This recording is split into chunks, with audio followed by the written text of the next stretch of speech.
Happy Homebrew Wednesday, everybody. S.J. Poor here at Little Face Brewing. Sitting at the bar at Little Face Brewing. How y'all doing? I'm doing great. It's up day! So, what do we got going on today?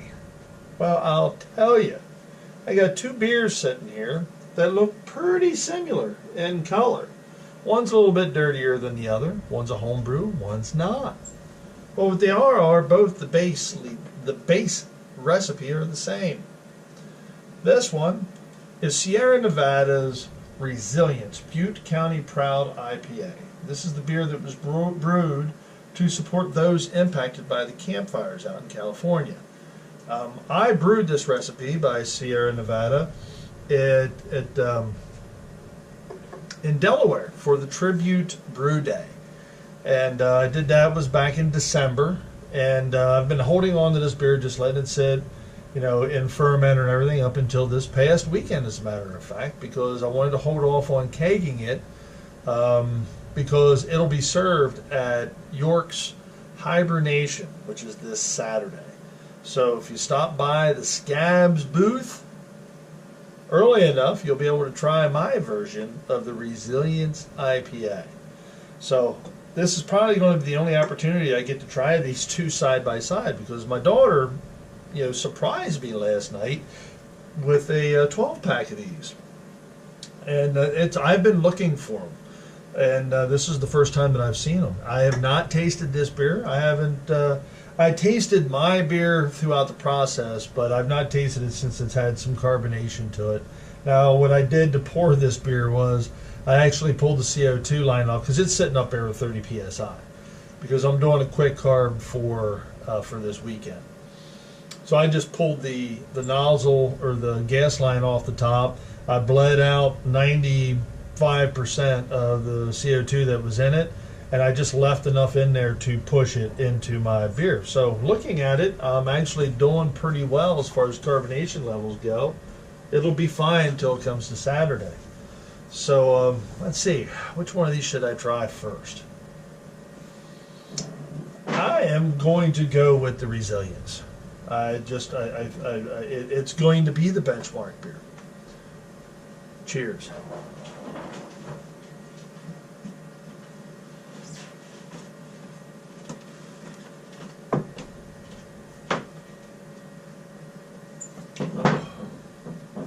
Oh, that's nice.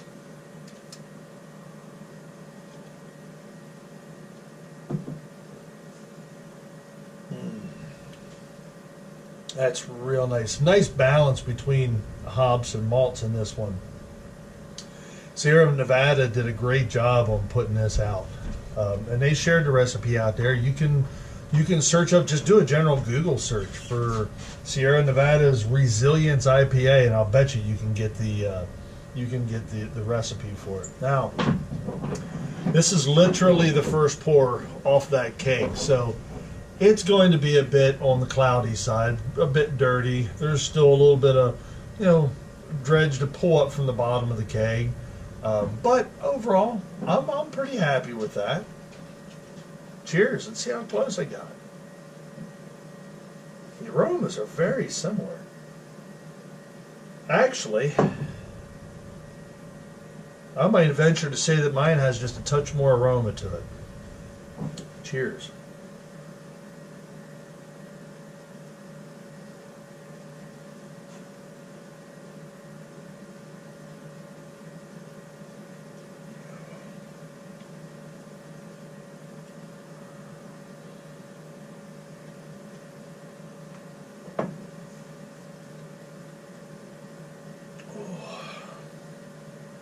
Yeah, it's nice.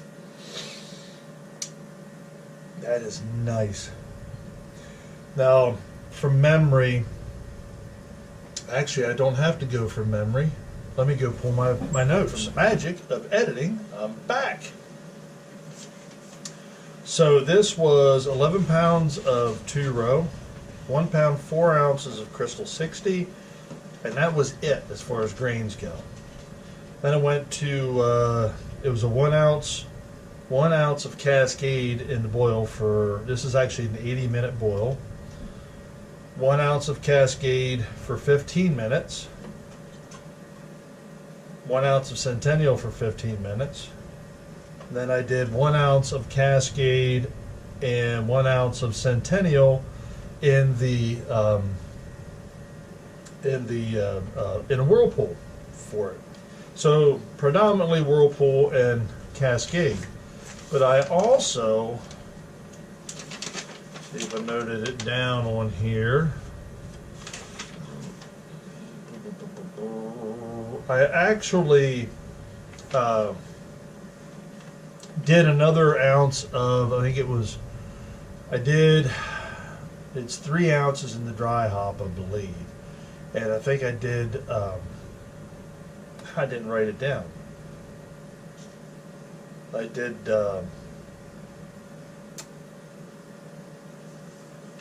6 ounces in the dry hop, and I think I did 3.5 ounces of Centennial and 3.5 ounces of Galaxy, I think is what I actually ended up doing. So there was a good bit of dry hops in this one, and it actually works its way through. That's why I think I have a little bit better aroma on mine. Flavor profile, the Cascade and Centennial are pretty much spot on. I mean, I wish, and this is going to clear up as the beers go through the keg.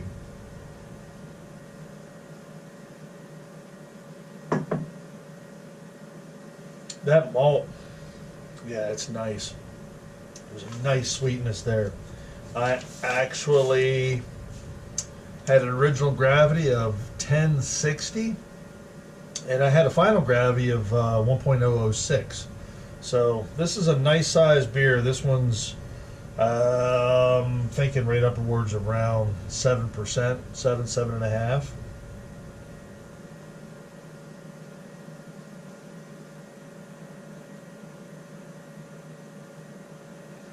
Yeah. Wow, that is a really nice side-by-side comparison. That is a really nice side-by-side comparison. Wow.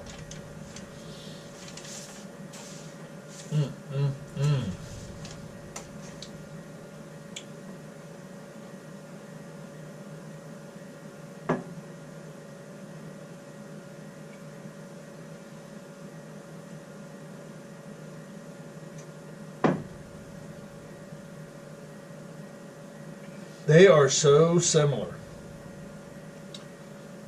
Mine has, excuse me, a touch more body and a touch nicer mouthfeel.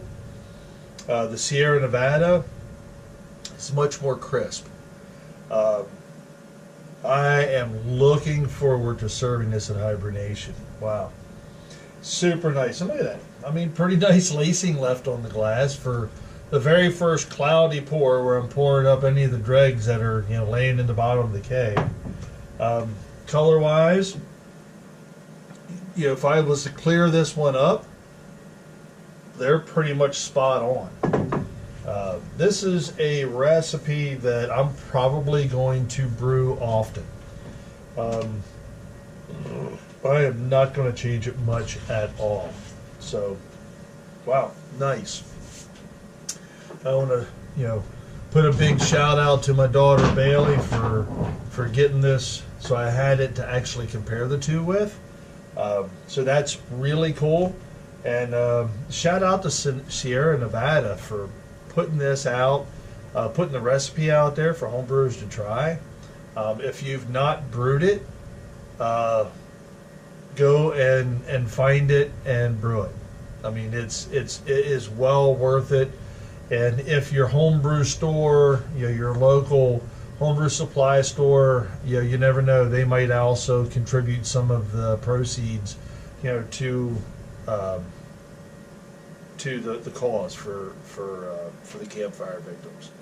So that was cool. That was cool. So there you have it, folks. That's my side-by-side comparison, Resilience IPA to Little Face's Resilient IPA. It was fun. Yeah, I'm digging this. All right, folks. This is SJ Pour, Little Face Brewing. Enjoy the fruits of your labor, folks. Brew wonderful beer. Just like they did at Sierra Nevada, right here. Cheers.